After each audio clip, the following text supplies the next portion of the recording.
Friends, आज का हमारा टॉपिक है सीएसएस के अंदर। आज हम सीखने वाले हैं किसी भी इमेज को हम किसी भी एलिमेंट के बैकग्राउंड में किस प्रकार से सेट कर सकते हैं।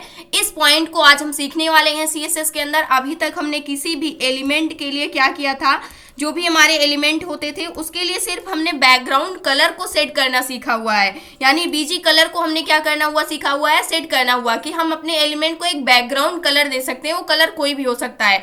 लेकिन क्या आपने ये नोटिस किया है कि हम अपनी इमेज को भी बैकग्राउंड में सेट कर सकते हैं। जैसे आप मल्टीपल वेबसाइट के अंदर देखते होंगे कि पीछे की साइड आपको एक इमेज डिस्प्ले होती रहती है, उसके ऊपर आपको काफी सारे टेक्स्ट डिस्प्ले होते रहते हैं, काफी सारी इंफॉर्मेशन डिस्प्ले होती रहती है।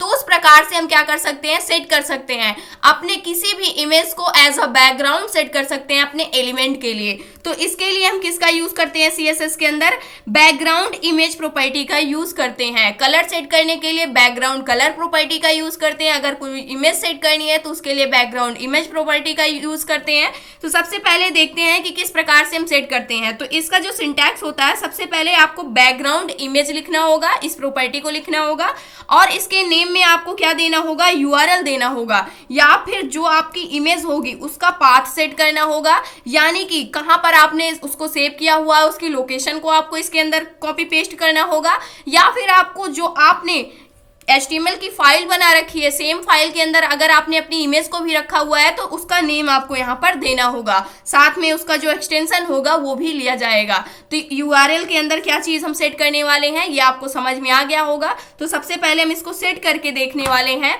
अब यहाँ पर क्या करते हैं, अभी जो हमारा डिव है, यहाँ से हमने एक डिव क्रिएट कर रखा है। इसको मैंने कोई बॉर्डर नहीं दिया हुआ है। ये डिव को सिंपल सा मैंने क्या दे रखा है, यहाँ से एक बैकग्राउंड कलर सेट कर रखा है। अब यहाँ पर मैं चाहती हूँ जितनी दूर में मेरा बैकग्राउंड कलर आ रहा है इसमें हम एक इमेज को सेट करना चाहते हैं।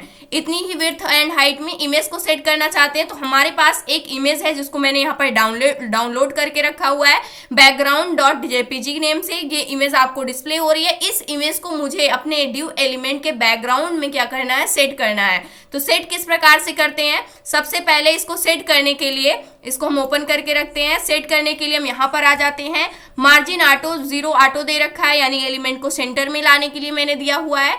उसके बाद यहाँ से मैंने क्या सेट कर दिया, बैकग्राउंड इमेज लेना है, बैकग्राउंड इमेज प्रॉपर्टी को। उसके बाद यूआरएल आपको टाइप करना है और यूआरएल के अंदर आपको क्या देना है, यहाँ पर इसका नेम दे देना है इमेज का, जो भी नेम है अगर सेम फोल्डर के अंदर है।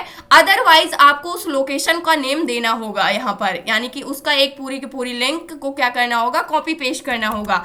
बैकग्राउंड इमेज मैंने यहाँ पर जो भी नेम दिया था उसको ले लिया, सेव किया। सेव करने के बाद जैसे ही पेज को रिफ्रेश करेंगे इसके अंदर हमारी इमेज जो है वो आ जाएगी। तो यहाँ से देख सकते हैं कि हमारी इमेज क्या हो चुकी है, हमारे डिव एलिमेंट के बैकग्राउंड में सेट हो चुकी है। लेकिन ये जो इमेज है ये यहाँ पर अच्छे से फिटन नहीं हुई है। जो हमारी एक्चुअल की इमेज थी वो कुछ इस प्रकार से थी, जिसका कुछ पार्ट सेट हुआ है और वो भी क्या है, यहाँ पर काफी ब्लर हमें क्या हो रहा है, डिस्प्ले हो रहा है। लेकिन इसको हम क्या कर सकते हैं, इसको भी हम सेट कर सकते हैं, यानी एक प्रकार से एडिट कर सकते हैं। तो एडिट करने के लिए यानी कि उसकी साइज को हम क्या कर सकते हैं, कंट्रोल कर सकते हैं। तो जिसके लिए हम किसका यूज करते हैं, बैकग्राउंड में जो भी इमेज आपने सेट कर रखी है उसको आप बैकग्राउंड साइज प्रॉपर्टी की हेल्प से क्या कर सकते हैं, फिट इन कर सकते हैं अपने एलिमेंट के लिए। क्योंकि जो भी इमेज आप क्या करते हैं, कहीं से भी उठाते हैं तो जरूरी नहीं है कि आपके एलिमेंट के साइज के हिसाब से वो इमेज क्या हो, ऑलरेडी हो, तो वहां पर साइज फिट इन नहीं हो पाती है। तो उस कंडीशन पे हम क्या करते हैं, उसकी साइज को अपने हिसाब से सेट करते हैं। तो उसके लिए हम किसका यूज करते हैं, बैकग्राउंड साइज प्रॉपर्टी का यूज करते हैं। जिसके लिए सबसे पहले हम बैकग्राउंड साइज में कंटेंट का यूज कर सकते हैं, कवर का यूज कर सकते हैं, ऑटो का यूज कर सकते हैं। यानी कि अगर आपने बैकग्राउंड की प्रॉपर्टी यहाँ पर कंटेंट सेट कर दी तो क्या मतलब होगा, कवर सेट किया तो क्या मतलब होगा, इसको सबसे पहले हम समझ लेते हैं। कंटेंट करने का क्या मतलब होता है, यहाँ पर अगर आप देखें तो जो हमारी इमेज है, ना ही उस इमेज को मुझे क्रॉप करना है यहाँ से, और ना ही उसको हमें क्या करना है, स्केल करना है, यानी ना ही छोटा बड़ा करना है और ना ही क्रॉप करना है। लेकिन करना क्या है, हमें अपनी इमेज को रिपीट कर देना है, क्रॉप भी नहीं करना है, स्केल भी नहीं करना है, बट क्या कर देना है, रिपीट कर देना है। यानी कि अगर वो पूरी विड्थ एंड हाइट को ऑक्युपाई कर रही है जो हमारी इमेज है तब तो ठीक है, अगर वो आधी ही विड्थ एंड हाइट को ले रही है, उतने में ही हमारी इमेज क्या हो जा रही है, फिनिश हो जा रही है, तो उस कंडीशन पर सेम इमेज क्या हो जानी चाहिए, रिपीट हो जानी चाहिए। चाहे जितनी बार वो रिपीट हो, यानी मल्टीपल टाइम्स हो रिपीट हो सकती है, जिस हिसाब से आपके एलिमेंट की हाइट एंड विड्थ होगी। उसके बाद नेक्स्ट हमारे पास क्या होता है, कवर। कवर करने का क्या मतलब होता है कि हमारा जो एलिमेंट है उस इमेज से पूरी तरह क्या हो जाए, कवर हो जाए। तो इसके लिए हम ना इमेज को क्या करने वाले हैं, यहाँ पर स्केल करने वाले हैं, यानी हम अपनी इमेज को छोटा या बड़ा नहीं करेंगे, बल्कि उसको क्या कर देंगे, क्रॉप कर देंगे। यानी अपनी इमेज को हम नीचे साइड से या फिर साइड से क्या कर देंगे, क्रॉप कर देंगे। तो हमारी जो इमेज होगी वो ऑटोमेटिक क्या हो जाएगी, हमारे एलिमेंट के अंदर फिट हो जाएगी, यानी फिट इन हो जाएगी उसके साइज के हिसाब से। ऑटो कहने का क्या मतलब है, यहाँ पर स्ट्रेच हो जाएगी, जो हमारी इमेज होगी वो क्या हो जाएगी, स्ट्रेच हो जाएगी। स्ट्रेच मतलब उसमें खिंचाव आ जाएगा। अगर आपको अपनी इमेज को ऐसा दिखाना है कि उसमें स्ट्रेच आ जाए, तो उस कंडीशन पे आप क्या कर देंगे, ऑटो सेट कर देंगे बैकग्राउंड साइज को।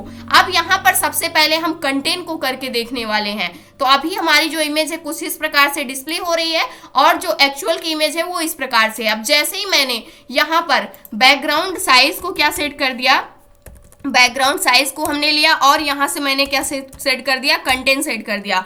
उस कंडीशन पर हमारी इमेज क्या हो जाएगी, रिपीट होगी। यहाँ से जैसे मैंने पेज को रिफ्रेश किया तो यहाँ पर हाफ ये रिपीट हुई है और फुल टाइम्स 3 बार क्या हुई है, इमेज जो है हमारी वो रिपीट हुई है। यानी टोटली ये 3 टाइम्स तो फुल रिपीट हुई है और फर्स्ट टाइम क्या हुई है, यानी कि 4th टाइम में ये हाफ रिपीट हुई है। तो इस प्रकार से जो हमारी इमेज है वो यहाँ पर आपको क्या हो रही है, बैकग्राउंड में डिस्प्ले हो रही है, जो भी हमारा डिव था उसके बैकग्राउंड में आ चुकी है।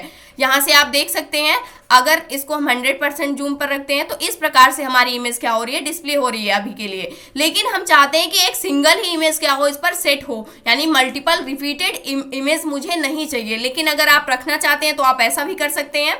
उसके बाद हम क्या कर सकते हैं, नेक्स्ट हमारे पास क्या था, कवर। कवर का क्या यूज होता है उसको हम सीखने वाले हैं। कवर का मतलब होगा कि आपकी इमेज जो है वो क्रॉप हो जाएगी और वो फिट इन आ जाएगी आपके एलिमेंट के अंदर, यानी जो एक्स्ट्रा होगी वो क्रॉप हो जाएगी और जो इसके एलिमेंट के अंदर फिट इन आ पाएगी वो आ जाएगी। तो मैंने कवर का यूज किया। उस कंडीशन पे क्या होने वाला है, पेज को रिफ्रेश करेंगे तो हमारी इमेज क्या हो चुकी है, हमारी एलिमेंट के अंदर फिट हो चुकी है, यानी कवर हो चुकी है। यहाँ से आप देख सकते हैं। तो ज्यादातर जो यूज होने वाली बैकग्राउंड साइज की प्रॉपर्टी होती है, यानी बैकग्राउंड साइज की जो वैल्यू होती है वो हम कवर को यूज करते हैं। यानी कि हम अपने एलिमेंट को ज्यादातर केसेस में क्या कर देते हैं, अपने एलिमेंट के लिए ज्यादातर केसेस में इमेज को क्रॉप कर देते हैं और उसको अपने एलिमेंट के हिसाब से क्या कर देते हैं, फिट इन कर देते हैं। तो नीचे साइड से जो हमारी इमेज थी वो क्या हो चुकी है, क्रॉप हो चुकी है और जो इमेज थी वो हमारे एलिमेंट के अंदर फिट इन हो चुकी है। यहाँ से आप देख सकते हैं। नेक्स्ट हमारे पास क्या था, ऑटो। ऑटो में क्या होता था कि हमारी इमेज जो होती थी वो स्क्रैच हो जाती थी। यहाँ से स्क्रैच मतलब वो खिंचाव आ जाएगा आपके यहाँ पर इमेज के अंदर। तो यहाँ से आप देख सकते हैं जो इमेज थी इस पर क्या हो चुका है, यहाँ पर स्ट्रेच हो चुकी है हमारी इमेज, जो दोनों साइड से क्या हो चुकी है, खींच चुकी है। तो यहाँ पर ब्लर में दिख रही है। अगर इस प्रकार से आपको इमेज को डिस्प्ले कराना है बैकग्राउंड में तो इसको भी आप करा सकते हैं। अब यहाँ पर जो ज्यादातर यूज होने वाली प्रॉपर्टी होती है वो क्या होती है, हमारी कवर होती है। यानी कवर को हम यूज करते हैं ऑटोमेटिक, हम एलिमेंट के लिए किसी भी एलिमेंट के हिसाब से अपनी इमेज को क्या कर देते हैं, क्रॉप कर देते हैं और उसको एलिमेंट के हिसाब से फिट इन कर देते हैं उसके अंदर। अब नेक्स्ट काम हम क्या कर सकते हैं, यहाँ पर इसके अंदर हम कुछ टेक्स्ट भी राइट कर सकते हैं। अगर मुझे कुछ टेक्स्ट लिखना है तो इसको भी हम लिख सकते हैं। यहाँ से मैंने क्या ले लिया, मान लेते हैं मैंने इमेज लिख दिया और इसको मैंने सेव किया। सेव करने के बाद इस पेज को मैंने रिफ्रेश किया तो यहाँ पर हमारा जो टेक्स्ट डिस्प्ले हो रहा है वो भी ब्लैक कलर में। इसका कलर हम चेंज करने वाले हैं। इसका जो कलर मैंने चेंज कर दिया वो कलर क्या सेट कर दिया, व्हाइट कलर सेट कर दिया ताकि आपको ये विजिबल हो। और यहाँ से मैंने सेव किया। सेव करने के बाद पेज को हम रिफ्रेश करेंगे तो यहाँ पर हमारी इमेज क्या हो रही है, यहाँ पर डिस्प्ले हो रही है। इसको मुझे सेंटर में दिखाना है तो इस टेक्स्ट लाइन को, सेंटर को हम यहाँ से कमेंट को हटा देंगे और हमारी इमेज सेंटर में आ जाएगी। तो इस प्रकार से आप क्या कर सकते हैं, कोई भी टेक्स्ट, कोई भी इंफॉर्मेशन यानी किसी भी एलिमेंट को अपने इमेज के ऊपर क्या कर सकते हैं, रिप्रेजेंट कर सकते हैं। तो यहाँ से ये पॉइंट आपको समझ में आ गया होगा। उसके बाद हम इसमें क्या कर सकते हैं, अब इमेज के लिए भी हम क्या सेट कर सकते हैं, बॉक्स शैडो को सेट कर सकते हैं। जिसको किस प्रकार से सेट करते हैं, तो यहाँ पर हमने क्या यूज कर लिया, सबसे पहले मुझे बॉक्स शैडो यहाँ पर यूज करना है, तो इसको भी हम यूज कर सकते हैं। मैं चाहती हूँ एक्स एक्सेस के थ्रू 2 पिक्सल्स का हो जाए, वाई एक्सेस के थ्रू भी 2 पिक्सल्स की शैडो आ जाए, एंड इसका जो ब्लर हो वो कितने पिक्सल्स हो, ब्लर इसका चाहते हैं कि 5 पिक्सल्स ब्लर हो, और इसका कलर हम क्या देना चाहते हैं, कलर हम यहाँ पर सेट करना चाहते हैं इसको ब्लू। इसको हम सेट करके देखते हैं। अब इस कंडीशन पर हम अपनी इमेज के ऊपर भी क्या कर सकते हैं, शैडो प्रॉपर्टी को यूज कर सकते हैं। तो यहाँ से आप देख सकते हैं ये शैडो क्या हो गई है, आ चुकी है। अगर कोई और कलर देना है, मान लेते हैं मुझे यहाँ पर सेट करना है ब्लैक कलर, तो मैंने यहाँ से ले लिया ब्लैक कलर और इसको सेव किया। सेव करने के बाद पेज को रिफ्रेश करेंगे तो अब हमारी इमेज जो है वो कुछ इस प्रकार से क्या हो रही है, डिस्प्ले हो रही है। इस पर मैंने शैडो को भी क्या कर दिया है, इम्प्लीमेंट कर दिया है। तो इस प्रकार से आप क्या कर सकते हैं, अपने टेक्स्ट के ऊपर भी शैडो ऐड कर सकते हैं और अपनी इमेज के ऊपर भी शैडो को इम्प्लीमेंट कर सकते हैं, बॉक्स शैडो को, और किसी भी एलिमेंट के ऊपर तो कर ही सकते हैं। तो ये था आज का हमारा टॉपिक, जहां से हमने सीखा कि अगर किसी भी इमेज को हमें बैकग्राउंड में लगाना है, किसी भी एलिमेंट को, तो उसको हम किस प्रकार से सेट करते हैं। सबसे पहले हम बैकग्राउंड इमेज प्रॉपर्टी को यूज करते हैं, उसके अंदर यूआरएल को पास करते हैं, फिर बैकग्राउंड की साइज को हम एज अ कवर रखते हैं। ज्यादातर केसेस में जो यूज होने वाला होता है वो कवर ही होता है, इसके अलावा आपकी मर्जी, आप कोई भी यूज कर सकते हैं। तो ये था आज का हमारा टॉपिक। आई होप दोस्तों अगर आज की इन्फॉर्मेशन आपको अच्छी लगी हो तो प्लीज वीडियो को लाइक करना, चैनल को सब्सक्राइब करना और दोस्तों के पास शेयर करना।